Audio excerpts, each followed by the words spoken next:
Hi everyone, I'm Kjersten Bunker Whittington and I've been at the NIH this past year. 25 years ago, the NIH established the Office of Research on Women's Health, and one of its first major efforts was a research project called the Women's Health Initiative. With this study, NIH began to take a look at some of the things we thought we knew about the health of women. What did we learn? A lot. The Women's Health Initiative's clinical trial made a huge difference.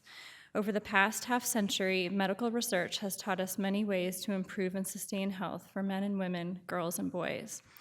The biomedical community has made major progress, but this past year the office has focused on one thing that we have overlooked.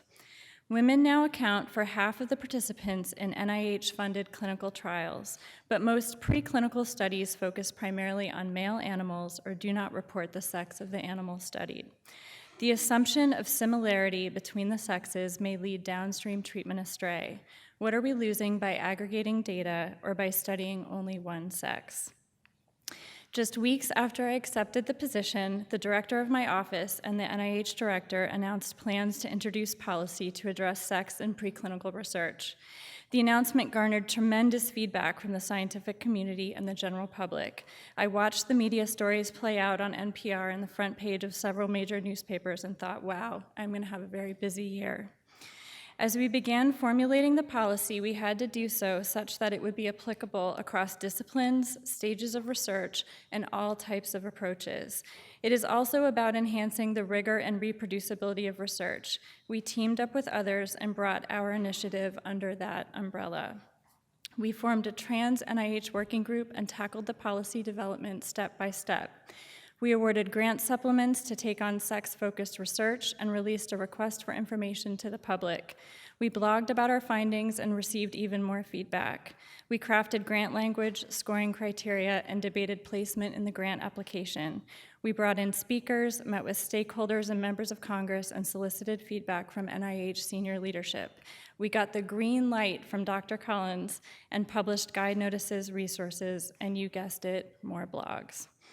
The end result is that pending OMB approval, NIH will begin issuing new instructions to applicants for NIH funding in fall 2016. Scientists will now need to account for the role of sex in their research proposals and provide strong justification when proposing to study only one sex. Although many researchers already do this, this brings a sea change to the way in which most preclinical research is typically conducted. Scientists need resources, and we continue to learn about how to best convey the intentions of the policy to applicants, reviewers, NIH staff, and the public. These changes didn't happen in a vacuum, and pressures for change come from many directions. Efforts to promote the study of both sexes span academic, congressional, government, industry, and public influence, with NIH a key broker across competing interests and motivations. I'm appreciative of this window into the science policy world and my wonderful colleagues at NIH, and I'm very much looking forward to watching what happens next.